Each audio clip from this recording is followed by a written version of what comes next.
মৰমৰ ছাত্ৰ-ছাত্ৰীসকল, আজিৰ ভিডিঅ'টোৰ জৰিয়তে ক্লাছ 5ৰ আমি আৰু আমাৰ পৰিৱেশৰ চতুৰ্থ পাঠ জীৱন ধাৰণৰ প্ৰণালী তাৰে অনুশীলনীখিনি আলোচনা কৰিম। গতিকে দেৰি নকৰাকৈ বলা আমি আৰম্ভ কৰোঁ। আমি এই প্ৰশ্নবিলাক আজি এই ভিডিঅ'টোৰ জৰিয়তে আলোচনা কৰিম। 1ৰ ক প্ৰশ্নটোলৈ মন দিয়া। গাঁৱৰ বাসিন্দাসকলৰ প্ৰধান জীৱিকা কি? তেওঁলোকে কি কি শস্যৰ খেতি কৰে? উত্তৰটো হ'ব গাঁৱৰ বাসিন্দাসকলৰ প্ৰধান জীৱিকা কৃষি। তেওঁলোকে ধান, মাহ, মৰাপাট, সৰিয়হ, তিল, কুঁহিয়াৰ, নানা প্ৰকাৰৰ শাক-পাচলি আদি শস্যৰ খেতি কৰে। এতিয়া এই প্ৰশ্নৰ উত্তৰটো তোমালোকে কিতাপৰ কোনটো পেজত পাবা চোৱা। পেজ নম্বৰ 28 চোৱা। ভৈয়ামৰ গাঁও অঞ্চল। ইয়াৰ পৰা ইমানখিনি। এতিয়া খ নম্বৰ প্ৰশ্নটোলৈ মন দিয়া। চৰ অঞ্চলত বাস কৰা লোকসকলে কি কি শস্যৰ খেতি কৰে? উত্তৰটো হ'ব চৰ অঞ্চলত বাস কৰা লোকসকলে মাহ, সৰিয়হ, জলকীয়া, বেঙেনা, তৰমুজ আদি শস্যৰ খেতি কৰে। এতিয়া আমি কিতাপত চাওঁ। এই প্ৰশ্নৰ উত্তৰটো তোমালোকে পেজ নম্বৰ 29ৰ একেবাৰে ওপৰত চোৱা। এইটো ইয়াৰ পৰা ইমানখিনি। এতিয়া গ নম্বৰ প্ৰশ্নটো চোৱা। ঝুম খেতি কাক বোলে? এই কৃষি পদ্ধতিৰে কি কি শস্যৰ খেতি কৰা হয়?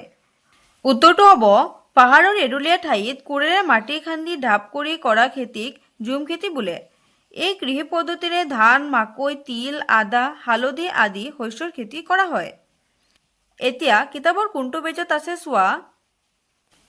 এই প্ৰশ্নৰ উত্তৰটো তোমালোকে পেজ নম্বৰ 29তে পাবা।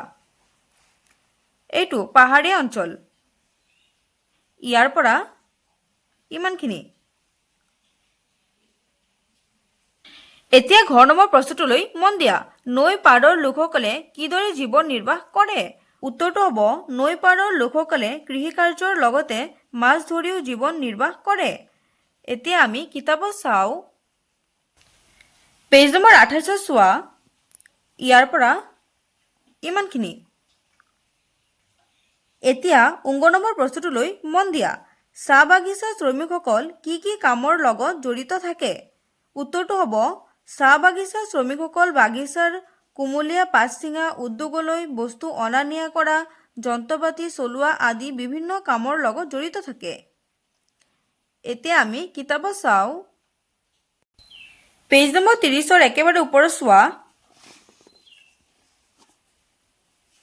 এইটো চাহ বাগিচা অঞ্চল। ইয়াৰ পৰা ইমানখিনি। এতিয়া 2 নম্বৰ প্ৰশ্নটোলৈ মন দিয়া। ক অংশৰ লগত খ অংশ মিলোৱা। আমাক এই ক অংশৰ লগত খ অংশটো মিলাব দিছে। কেনেকৈ মিলাবা চোৱা। প্ৰাকৃতিক দিশৰ পৰা অসম এখন কি হ'ব? চহকী ৰাজ্য। এইটো ইয়াত হ'ব। অসমৰ ভৈয়াম আৰু পাহাৰ দুয়ো অঞ্চলতে চাহ বাগিচা দেখা যায়। আদিম মানুহে কি কৰিছিল? অঘৰী জীৱন যাপন কৰিছিল। চৰ অঞ্চলত বসবাস কৰা লোকসকলে সাধাৰণতে ৰবি শস্যৰ খেতি কৰে। মই যে মিলাই থৈছো এইখিনি চাই তোমালোকে কিতাপত মিলাই লোৱা। মই দাগবিলাক কলমেৰে দিছো, তোমালোকে কাঠপেঞ্চিলেৰে দিবা। 3 নম্বৰত দিছে খালী ঠাই পূৰ কৰা। তোমালোকক এই খালী ঠাইবিলাক পূৰ কৰিব দিছে। ক নম্বৰটো হ'ব খৰালি কালত পাহাৰীয়া অঞ্চলত পানীৰ অভাৱ হয়। খ নম্বৰত হ'ব ভৈয়াম অঞ্চলবোৰ সাধাৰণতে সমতল ভূমি। গ নম্বৰটো হ'ব পাহাৰ অঞ্চলৰ লোকসকলে সাধাৰণতে ঝুম খেতি কৰে।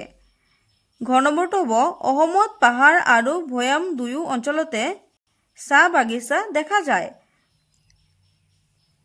তোমালোকে এইটো ইয়াতে লিখি ল'বা। মোৰ ইয়াতে জেগা হোৱা নাই কাৰণে মই ছাইডত লিখি দিছোঁ।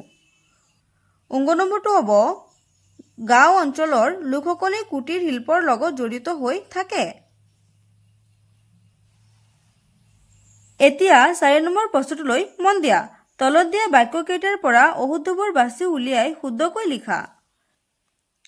এই বাক্যবিলাক যে চাইছা, এই বাক্যবিলাকৰ পৰা কোনটো শুদ্ধ হয় সেইটো আমাক বাছি উলিয়াব দিছে আৰু যিবিলাক অশুদ্ধ সেইবিলাক শুধৰাই লিখিব দিছে। ক নম্বৰটো চোৱা। প্ৰাচীন কালত মানুহে স্থায়ীভাৱে ঘৰ সাজি উন্নত জীৱন যাপন কৰিছিল। এইটো অশুদ্ধ। তোমালোকে শুধৰাই কেনেকৈ লিখিবা চোৱা। প্ৰাচীন কালত মানুহে স্থায়ীভাৱে ঘৰ সাজি উন্নত জীৱন যাপন কৰা নাছিল। খ নম্বৰটো চোৱা।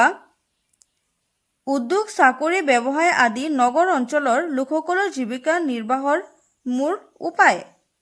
এইটো শুদ্ধ। গ নম্বৰটো চোৱা। নগৰ অঞ্চলতকৈ গাঁও অঞ্চলত যান বাহনৰ সংখ্যা কম। এইটো শুদ্ধ। এতিয়া ঘ নম্বৰটো চোৱা। কৃষিকৰ্মৰ বাহিৰেও গাঁও অঞ্চলৰ কিছু লোকে চাকৰিজীৱী হিচাপে জীৱিকা নিৰ্বাহ কৰে। এইটো শুদ্ধ। তাৰপিছত গ নম্বৰটো চোৱা। চৰ অঞ্চলত বসবাস কৰা লোকসকলে সাধাৰণতে ৰবি শস্যৰ খেতি কৰে। এইটো শুদ্ধ। এতিয়া আমি এই প্ৰশ্নকেইটা চাম। 5 নম্বৰ প্ৰশ্নটোলৈ মন দিয়া। জুইৰ আৱিষ্কাৰ কেনেদৰে হৈছিল? ইয়াৰ উত্তৰটো কি হ'ব চোৱা। প্ৰাচীন কালত মানুহে খাদ্য সংগ্ৰহৰ বাবে হাবিত ঘূৰি ফুৰি থকা অৱস্থাত ঘটনাক্ৰমে দুটুকুৰা শিল খহনি খাই ফিৰিংগটিৰ উৎপত্তি হোৱা দেখিছিল। সেই ফিৰিংগটিয়ে শুকান ডালপাতৰ সংস্পৰ্শলৈ আহি জুইৰ সৃষ্টি কৰিছিল। এইদৰে জুইৰ আৱিষ্কাৰ হৈছিল। এতিয়া এই প্ৰশ্নৰ উত্তৰটো তোমালোকে কিতাপৰ কোনটো পেজত পাবা চোৱা।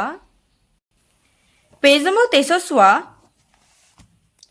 এইটো ইয়াৰ পৰা ইমানখিনি।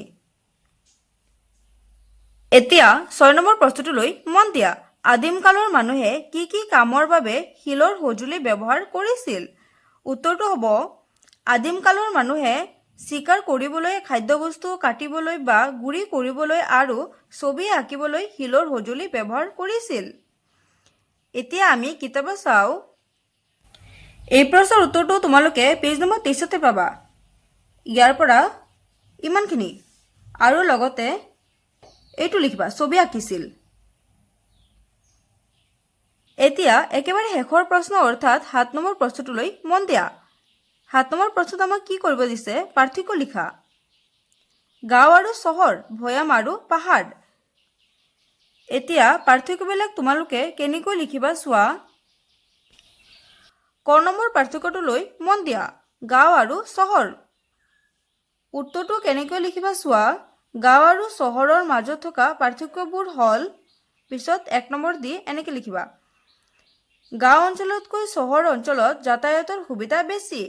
গাঁও অঞ্চলতকৈ চহৰ অঞ্চলত যাতায়াতৰ সুবিধা বেছি হয়। 2 নম্বৰত লিখিবা গাঁৱৰ মানুহৰ প্ৰধান জীৱিকা কৃষি, আনহাতে চহৰৰ মানুহৰ প্ৰধান জীৱিকা চাকৰি ব্যৱসায় আদি। তাৰপিছত 3 নম্বৰত লিখিবা গাঁৱৰ জনবসতি পাতল, আনহাতে চহৰৰ জনবসতি ঘন। এইখিনি আছিল গাঁও আৰু চহৰৰ মাজত থকা পাৰ্থক্যবোৰ। খ নম্বৰ পাৰ্থক্যটোলৈ মন দিয়া। ভৈয়াম আৰু পাহাৰ। ভৈয়াম আৰু পাহাৰৰ মাজত থকা পাৰ্থক্যবোৰ হ'ল, 1 নম্বৰ দি লিখিবা ভৈয়াম অঞ্চলত ঝুম খেতি কৰা নহয়, কিন্তু পাহাৰ অঞ্চলত ঝুম খেতি কৰা হয়। তাৰপিছত 2 নম্বৰত লিখিবা ভৈয়াম অঞ্চলৰ মাটি সাধাৰণতে সমতল, আনহাতে পাহাৰ অঞ্চলৰ মাটি ওখ চাপৰ। তাৰপিছত 3 নম্বৰত লিখিবা ভৈয়াম অঞ্চলত যাতায়াতৰ বাবে বাট পথৰ সুবিধা বেছি, আনহাতে পাহাৰ অঞ্চলত যাতায়াতৰ বাবে বাট পথৰ সুবিধা কম। তো মৰমৰ ছাত্ৰ ছাত্ৰীসকল, আজিৰ ভিডিঅ'টো ইমানেই আছিল। যদি ভিডিঅ'টো ভাল লাগে তেনেহ'লে লাইক কৰিবা, শ্বেয়াৰ কৰিবা আৰু যদি মোৰ চেনেলটোত প্ৰথম তেনেহ'লে ছাবস্ক্ৰাইব কৰিবা। ধন্যবাদ।